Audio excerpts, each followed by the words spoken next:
Leah Lily Caldwell is a native of Philadelphia and the mother of a son and a daughter. She completed her undergraduate degree in Romance Languages and Latin American Literature at Princeton University. Dr. Caldwell received a master's in Latin American Studies and a PhD in Social Anthropology from the University of Texas at Austin. She joined the UNC Chapel Hill faculty in the fall of 2005 and is currently an associate professor of African and Afro-American Studies and adjunct associate professor of anthropology.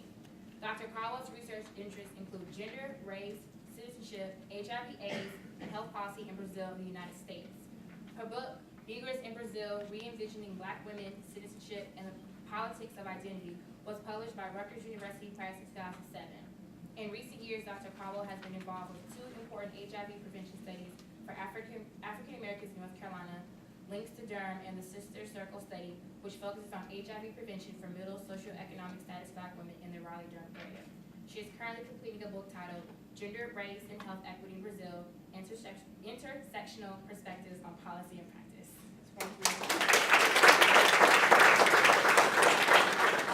For anyone in the back, there are seats up front if you'd like to come down and have a seat. Tonight's agenda, we're going to hear an opening comment from our panelists.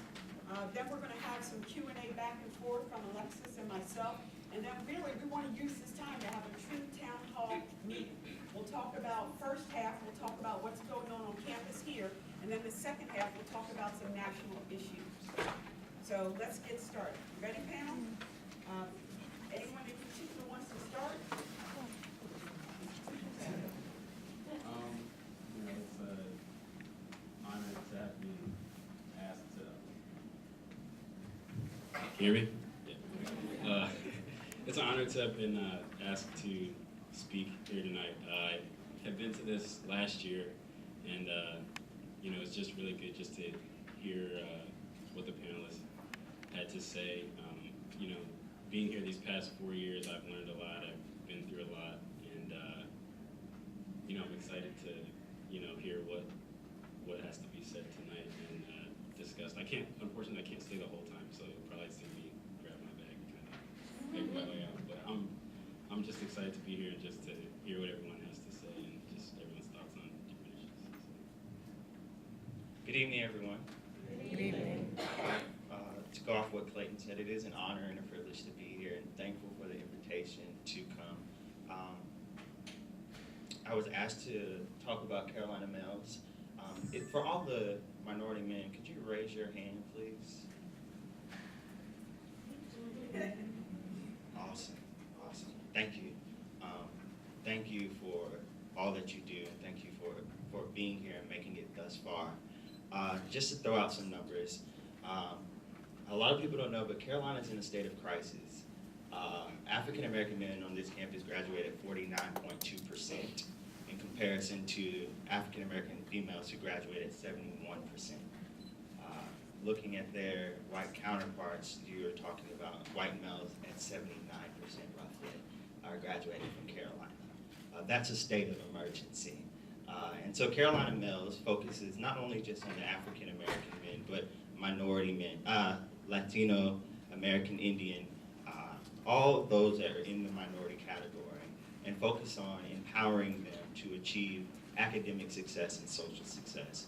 We have partnered with several different campus organizations, with the Office of Diversity and Multicultural Affairs being one, the Division of Student Affairs, different offices in the Division of Student Affairs, just to attack those numbers and to really encourage our men to develop a social system and a social network for themselves that will advocate for success among minority men on this campus. So those that are interested, I see several of the members here, if they could raise their hand. Please stop by and talk. We're willing to talk about the organization and get you involved. Thank you. What I love about being here is that when you go third, you have smart people who've gone before you, and they make it easier. I am so grateful to be here this early afternoon, evening area. Thank the Black Student Movement and the Carolina Black Caucus and Black Faculty and Staff Caucus, because I think this is an incredibly important topic. As Michael pointed out, there are some disparities here that are unconscionable.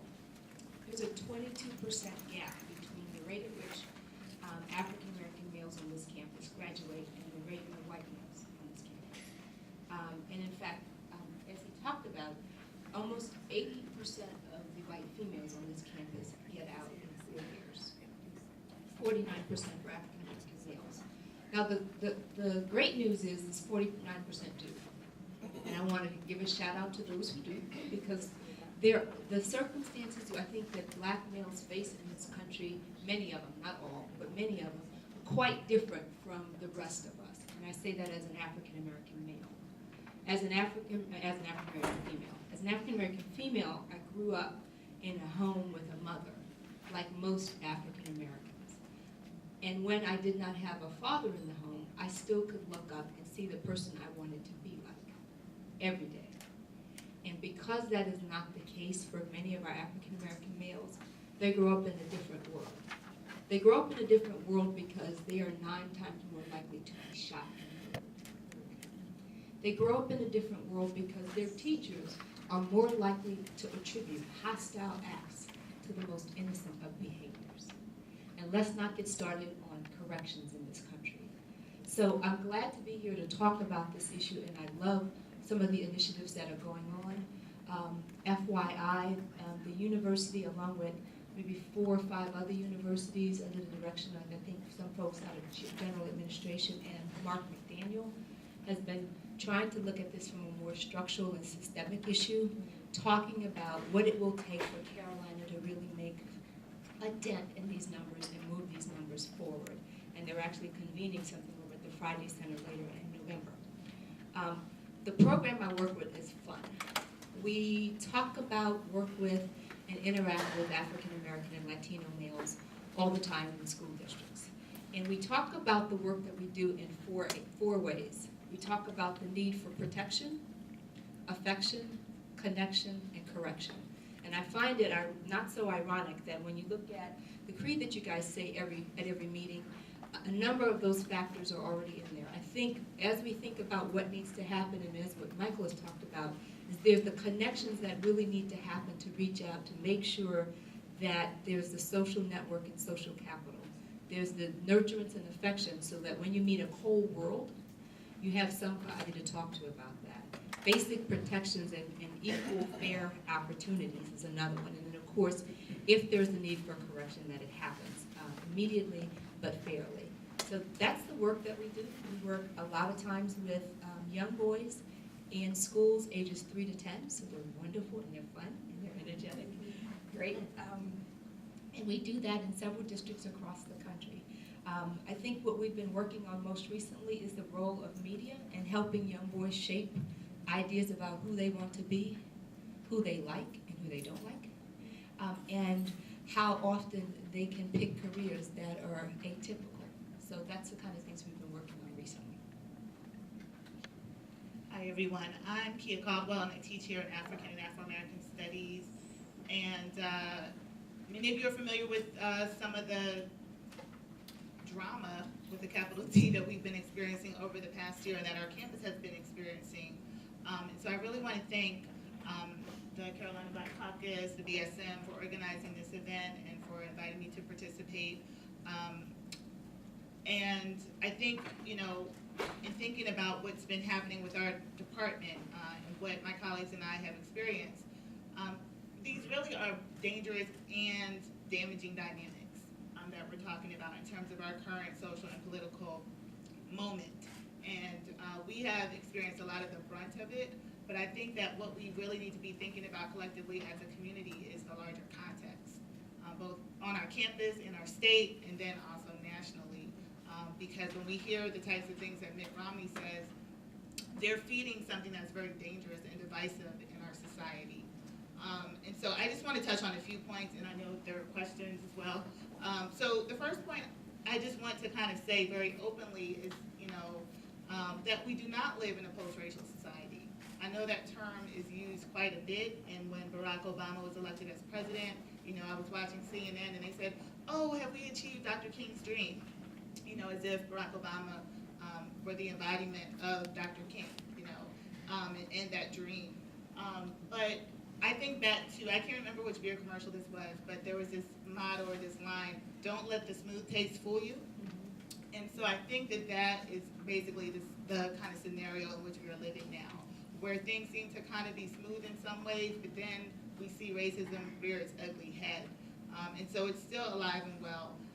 And we can think about a lot of injustices that are being committed, not only against African Americans, but against Latinos, against Asian Americans. When we talk about what's happening at the polls and voter disenfranchisement, it's also affecting Asian Americans. I just heard a story on NPR about that driving over, that Asian Americans are being kept from the polls as well. People are saying, oh, we can't pronounce your name, we don't think you're an American, and so forth.